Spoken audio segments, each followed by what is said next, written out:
Hello, नमस्ते, आदाब, सत श्री अकाल। आई एम दृष्टि गुप्ता। कल मेरा इंटरव्यू था 21 फ़ेब को 2024 आईबीपीएस पीओ का। तो कल मेरा इंटरव्यू था, लखनऊ शेड्यूल था होटल ग्रैंड सेवी में।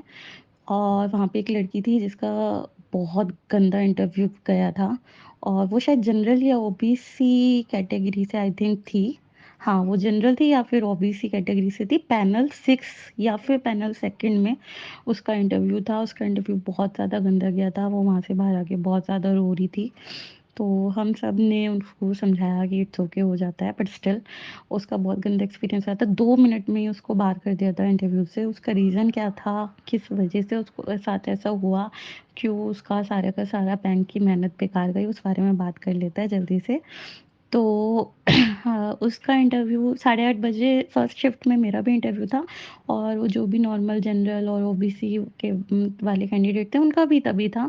तो उस लड़की का इंटरव्यू था, हुआ था आई थिंक 11:30 बजे। सब लोग वहीं, हम लोग बैठे थे अंदर। तो पैनल फर्स्ट या फिर पैनल 6 में उसका इंटरव्यू था। शायद पैनल 1 में उसका इंटरव्यू था।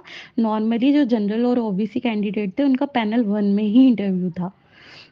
वैसे तो ऐसे कास्ट वाइज़ तो नहीं होता है, कैटेगरी वाइज़ नहीं होता है, बट मोस्टली जनरल और ओबीसी वाले सारे बच्चों का ग्रुप जो था, उनका सबका पैनल 1 में ही इंटरव्यू शेड्यूल था।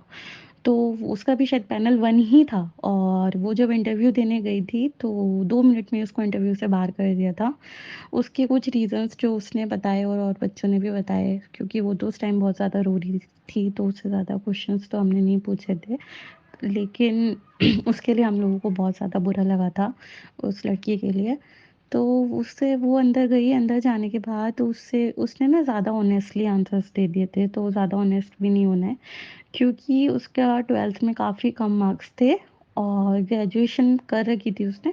तो उससे ये पूछा था कि आपके 12th में इतने कम मार्क्स हैं, ग्रेजुएशन में भी इतने कम मार्क्स हैं, बैंकिंग में आप कैसे सेलेक्ट हो गए और आपने कितनी मेहनत की, क्या की? तो उसने बहुत ही ज़्यादा ऑनेस्टली इस चीज़ का आंसर दे दिया था। उसने बोल दिया था कि सर, जो मैंने 12th की थी वो मैंने चीटिंग करके की थी। और ग्रेजुएशन में भी मैं ज़्यादा नहीं पढ़ी थी, पर बैंकिंग को लेके मैं बहुत ज़्यादा सीरियस हूँ और बैंकिंग की तैयारी मैंने बहुत अच्छे से की है। तो इस टाइप से उसने आंसर किया था, जिससे वो ज़्यादा कोई खुश नहीं हुए थे, उन्हें ज़्यादा कुछ अच्छा नहीं लगा था उसका ये आंसर। और क्योंकि उसने बोल दिया कि 12th और ग्रेजुएशन में मेरा कुछ ज़्यादा अच्छा था नहीं, तो और वो ग्रेजुएशन से रिलेटेड ज़्यादा क्वेश्चन पूछ रहे थे, तो फिर उन्होंने फिर उससे वो क्वेश्चंस भी नहीं पूछे। और बाकी 1-2 इंसिडेंट उसके साथ ऐसे हुए, 1-2 क्वेश्चंस उससे पूछे गए, तो उसने उसके आंसर्स बहुत ही ज़्यादा ना, मतलब तरीके से जैसे आंसर फॉर्म करके देते हैं ना, उसने वैसे आंसर नहीं दिया। उसने बहुत ही ऑनेस्ट रखा अपने आप को और बहुत ज़्यादा ऑनेस्टली उसने आंसर्स दे दिए कि अ, कुल मिला के वो बहुत ज़्यादा ऑनेस्टली आंसर्स दे रही थी। और इस उन्होंने उनको उसको बोला कि मेरे को ट्रस्ट नहीं हो रहा है तुम पे। ट्रस्ट इश्यू हो रहा था उस कैंडिडेट के साथ, जो भी इंटरव्यू पैनल मेंबर्स थे। उन्होंने बोला था हम तुम पे ट्रस्ट नहीं कर पा रहे हैं कि तुम एक सही कैंडिडेट हो या नहीं हो, तो इसलिए हम आपका इंटरव्यू आगे कंटिन्यू नहीं करेंगे, आप जा सकते हैं। और उसके बाद बस उसको बाहर भेज दिया। बाहर भेजने के बाद वो बहुत ज़्यादा रो रही थी। बहुत हमने सबने उसको समझाया था, बट ये उसका इंटरव्यू एक्सपीरियंस रहा था 2024 का आईबीपीएस पीओ का। हालाँकि पैनल मेंबर्स के अगर बिहेवियर की बात करें तो वो नॉर्मल है, बहुत ज़्यादा स्ट्रिक्ट भी नहीं है। कुछ 1 मेंबर या 2 मेंबर होते हैं जो ज़्यादा स्ट्रिक्ट हैं।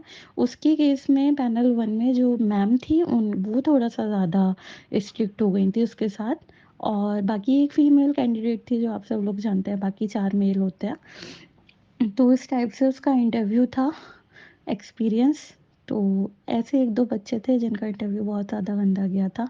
1-2 मिनट में उनको बाहर भेज दिया था। तो ये था उसका इंटरव्यू एक्सपीरियंस। आप प्लीज़ इस चीज़ का ध्यान रखिए कि आपको अपने आंसर बहुत अच्छे से ही फ्रेम करके देने हैं। कुछ भी गलत वर्ड्स, गलत बात जो उनको ना अच्छी लगे ऐसे नहीं बोलनी है। बहुत ही फॉर्मल आंसर्स होने चाहिए आपके, सो दैट आपके साथ ये सब चीज़ें ना होएँ।